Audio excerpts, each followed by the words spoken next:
অনেকে Facebook content monetization পাওয়ার পর না বুঝেই ভুল পেআউট সেট আপ করে ফেলেন।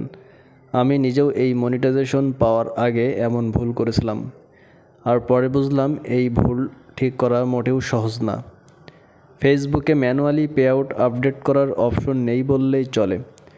তারপর আইটি এক্সপার্ট কিংবা ফেসবুকে পোস্ট করা বিভিন্ন অ্যাডমিনদের সাথে যোগাযোগ করলে তারা জানায় 2500 থেকে 5000 টাকা পর্যন্ত আপনার খরচ হবে এই সমস্যাটি সমাধান করার জন্য।